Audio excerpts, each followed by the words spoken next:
car trivia you didn't ask for, but you're gonna get anyway. You're welcome.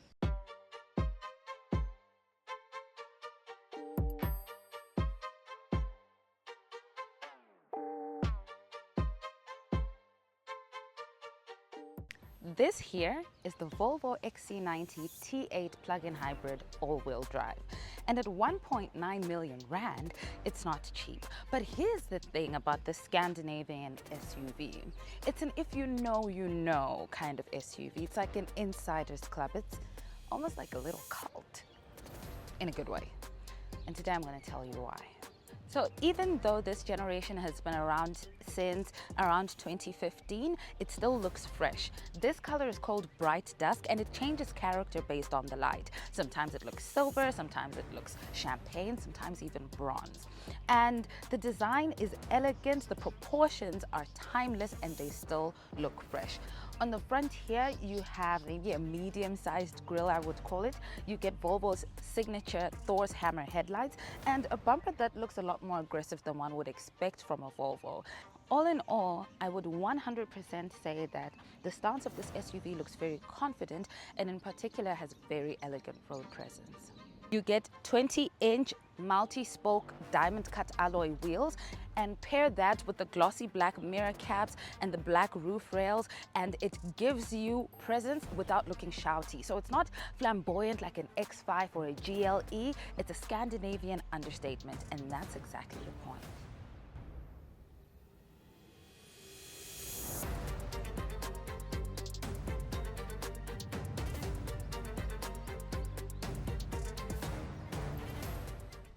Step inside the XC90 and you'll really feel the difference from its German rivals. This particular model has the Midnight Zinc tailored wool blend in charcoal, and it's soft, it's natural, it's warm in a way that leather often isn't. The Blackened Ash trim feels authentic as well, and then you've got the tailored steering wheel and the Orrefors crystal gear knob, and this might be one of my favorite things.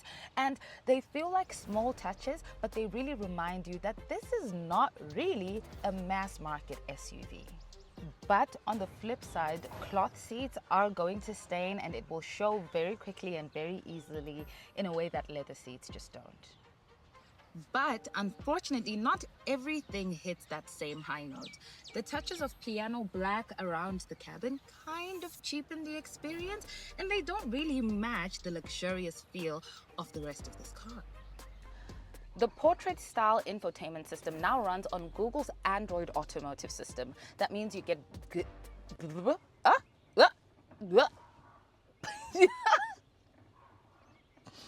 The portrait-style infotainment now runs on Google's Android automotive system. That means you get built-in maps, built-in assistant, Spotify, of course Apple CarPlay and Android Auto. However, the Apple CarPlay is plug-in, it's not wireless. And I think you guys know how I feel about that. I mean, if I'm paying 1.9 million rand, honey, it better be wireless. It obviously doesn't feel or look as flashy as what you get in other rivals, but the software itself feels straightforward. And that again is very Scandinavian in its philosophy. You get what you need without layers and layers of gimmicks. The XC90 T8 is powered by a 2-liter 4-cylinder turbo and supercharged petrol engine with a rear-mounted electric motor, and together those push out 340 kilowatts and 709 newton meters of torque. And those numbers are just high enough to get this very big 7-seater SUV from 0 to 100 in just over 5 seconds. The Volvo XC90 is one of the few plug-in hybrid SUVs that still give you 7 seats. The second row is spacious and comfortable. You get rear seats charging with 2 Type-C ports, rear AC with the vents in the back of the center console. You even have a little screen to show you that information, and heated seats in the rear as well. And that's not something that you get in a lot of cars. You get 1, 2, 3 speakers in the door, and they're Bose and Wilkins, so you know that sound is immaculate. You have a reading light up top and a grab handle, or as people like to call them, oh shit handles. As in, oh shit, oh shit, oh shit. Wow, they can take a lot of room. And you're also directly under this ginormous panoramic moonroof. The third row is better for kids or occasional use, but at least it's there. Oh, and there's a little storage compartment in the back here, and it looks like a place to keep your spiders or your drugs. I mean, different strokes for different folks. Like paracetamol, relax. With all 3 rows of seats up, this is not great boot space. This is actually 302 liters, but it is better than what you get in a lot of 7-seaters. But if you put the 3rd row of seats down, that actually gives you access to 608 liters of boot space. And if you put the 2nd row of seats down, that's 1,856 liters. And you can also very easily lift or lower the car for easier access using these buttons right here. Voila.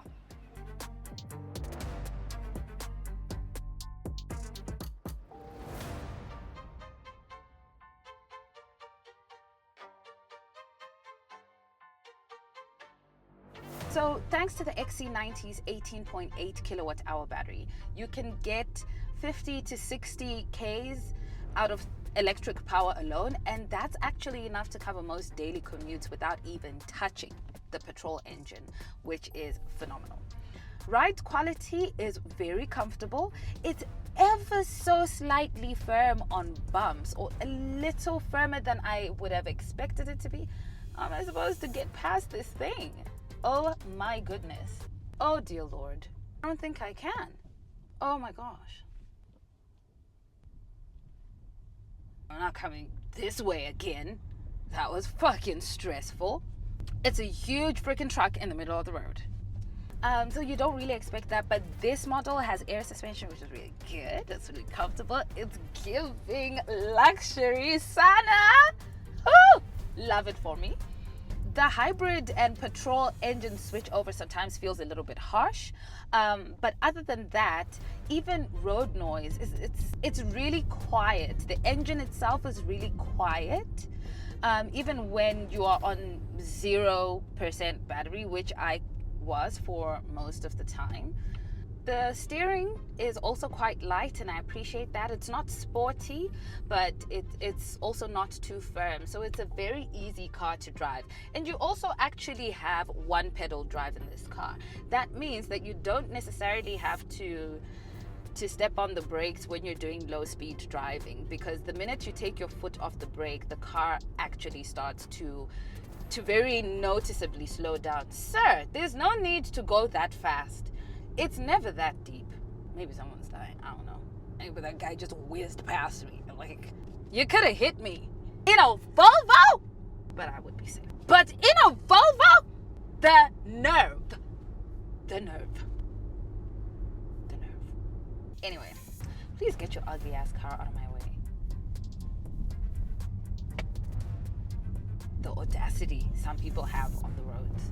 Actually, you need to move out of the way for certain cars, you know? Like, I move out of the way for a G-Wagon. I move out of the way for an RSQ8. I move out of the way for a Defender. I move out of the way for an XC90. I move out of the way for an A45S. I move out of the way for an A7. I move out of the way, but not for BMWs. Never. It's not because of the cars. It's because of the drivers. Anyway, comfort is where this car really shines. It's comfort and it's tech. I mean, this is the flagship of Volvo's SUV lineup. So you're getting a suite of safety features, as you should. You've got adaptive cruise control, pilot assist with lane keeping, rear cross traffic alerts, collision avoidance. The list goes on and on and on. But my favorite thing about all those things is just how unobtrusive they are.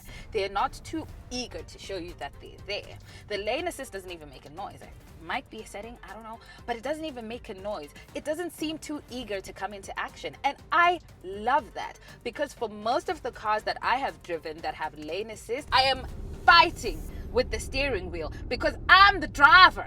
I know how to drive.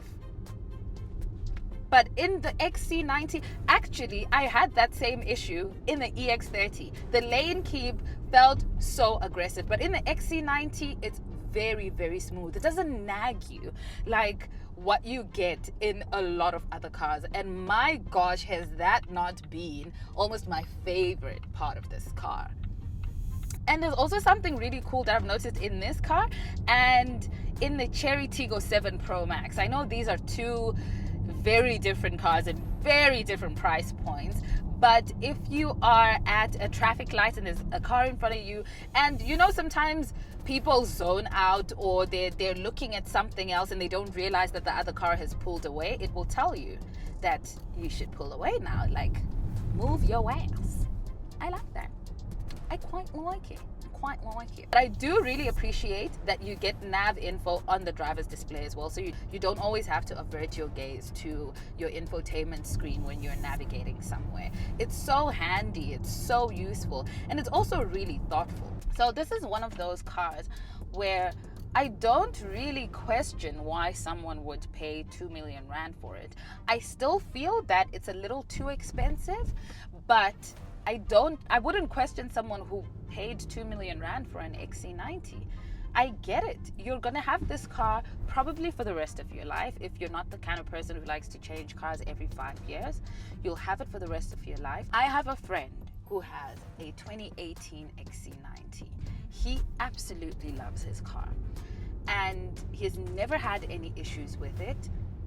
The one time he had a burst tire, he was explaining to me the entire process of what happened, how the car slowed itself down, how absolutely nothing else except the burst tire was the issue that he had. Whereas, where safety is not the top priority, a lot of other things could have gone wrong in that situation. I always see the value in buying a Volvo, particularly a hybrid, because I still don't think South Africa is ready for electric cars, but a Volvo is always a good buy.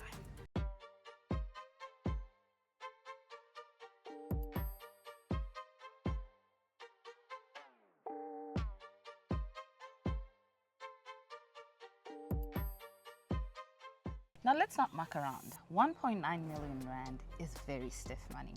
But one thing that has always set Volvo apart is that the value proposition is undeniable. You're getting premium materials throughout the car, very strong build quality, and safety that is unquestionable.